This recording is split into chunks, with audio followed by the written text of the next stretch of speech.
What is good, all my gamers out there? It's that one and only X Better and Beats, and today I'm gonna be giving you guys my first hands-on impressions of the Xbox One's controller. Pretty much tell you how it compares to the 360 and how it differs, all that good stuff, and give you my overall impression of the controller so far. Well, my first impressions anyway. And forgive me for the bad lighting in my room. I even tried closing the blinds in my window, but it's still shining on that Xbox One controller, and yeah, there's pretty much nothing I can do about that. Also, do forgive me for the quality as well. I don't have any fucking camcorders because I usually don't do videos like this. I'm just recording off my cell phone, but hopefully you guys still do appreciate it. And if you do, don't hesitate to leave a thumbs up.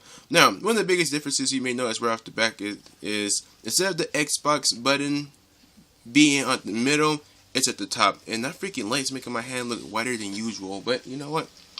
You're gonna have to deal with that. Yes, I'm black, okay? I'm not that damn white. It's the sun, damn it. But anyways, like I was saying, the Xbox One button is not in the middle anymore. It's at the top. And it doesn't push out as much either. I mean, you may not notice it when I push it down right here, but it's not as... It doesn't pop out as much like the 360's Xbox button did. You know, it kind of popped out a little bit. This one is kind of more flat. You know, more flat and smoothed out, so there's a difference. And my controller just dropped like a moron. Yep, that's my PC right there, or my monitor. But yeah, one other thing is that you notice that the analog sticks are a tad bit smaller than the 360s. Now, on the plus side of that, you do kind of have this rubber around it, as you can see, like around the controller, and it's a little bit kind of has a dip in it, kind of, I guess. I don't know if you want to say it's concave like the Sony's PlayStation 4 controller, but it does kind of have a dip in it, so you know you can kind of rest your thumb and it holds on.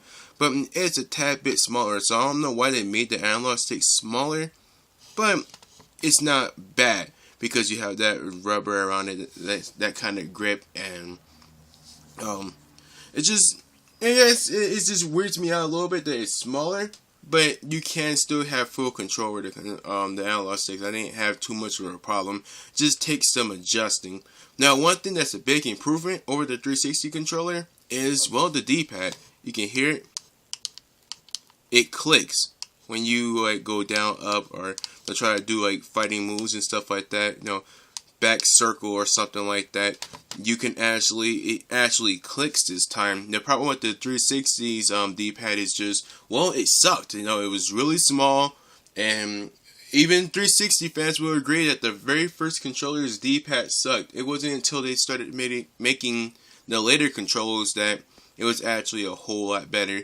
Now, the buttons, I would say, are pretty much still the same. I mean, there's not really a big difference. I mean, the color scheme is a little bit different, but no, they're all still, feel the same and stuff like that. So, yeah, that's it with the freaking buttons. Now, also, before I go, instead of a start and select or back button, we have a menu button, and I forget which one this one is even called, but It's pretty much starting back though. That's pretty much what they are. They just gave them different names. I don't know why they felt the need to change the name of them, I should say. But that's what they did, and just gotta stick with it. But that's pretty much what they are. Start and select. I'm sure you guys already knew that by now.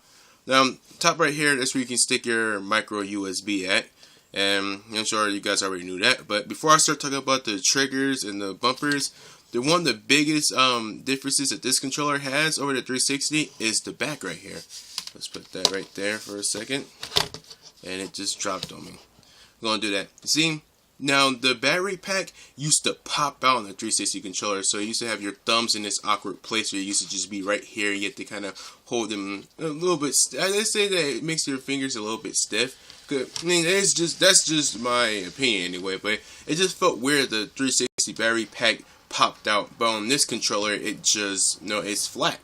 It's flat right here, so it doesn't pop out, so you can just rest your hands or your fingers, I should say, anywhere you want to, which is a good thing right there. So that's definitely one of their bigger improvements. And overall, I would say this controller is smaller too than the 360 controller. That's one thing for sure I can say. I dropped the damn controller again.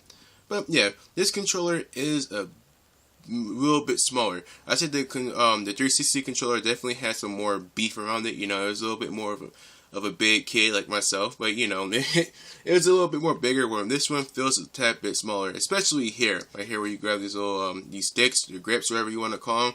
The 360s were definitely, I think, a little bit longer and bigger, and that sounds really weird, but it is what it is, guys. Now, the last thing I want to talk about, or the last two things, is the triggers right here and the bumpers. Now, the triggers, I haven't really got to experience the whole impulse triggers thing. I have a little bit on Dead Rising 3, but it doesn't seem like it has a lot of it. And the motors and the rumblers, I think, are right down here. And you know, it feels kind of weird. You know, at first I was kind of like, hey, what's going on? It's not vibrating as much as the regular controller would, but I mean, I think it's pretty cool. The triggers, you know, they're pretty good triggers. Now, the weird thing is the bumpers. The bumpers feel a little bit off. And I say this because I think they push up a little bit more, as you can see right here. They push up, they're like a little bit higher. And I say they're weird. Transitioning from bumper to trigger feels a little bit weird to me sometimes. Sometimes you feel like you go right here, it's a little bit raised up, and then you go down with the trigger. So you kind of, it's up and then down like that. So it felt kind of weird for me because when I was playing Killer Instinct, the right bumper and the right trigger is high punch and high kick. So sometimes they kind of go like that. Of course, on the other side of the controller, but yeah, they kind of go like that, and you know, just it really felt weird, the transition between the two. But the bumpers, they felt good for the most part. I have heard people, you know, have their own opinions about the bumpers, but they feel alright for the most part. Well, anyways, guys, no, my camera work hopefully wasn't too bad for you guys, and my overall impression, or my first impressions of the controller type, it's pretty decent. It's a pretty decent controller. I like the way it feels, and I can't wait to actually be able to use this thing to play some PC games. I don't think drivers are yet supported, so fortunately, we're gonna have to wait. But the controller itself, I think it's an improvement over that 360 controller. The only thing that really kind of gets to me is probably the analog sticks. I mean, it kind of weird that they're a little bit smaller. As you can tell, I kind of have a bigger hand, but other than that, guys, the controller is good, and even the analog stick, like I said, they have grips around them, so it's not like I'm losing my grip when I'm playing games, at least so far anyway. Haven't got a chance to really play any first-person shooters yet.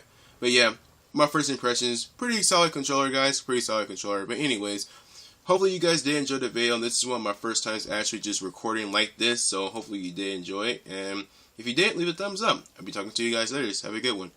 Peace.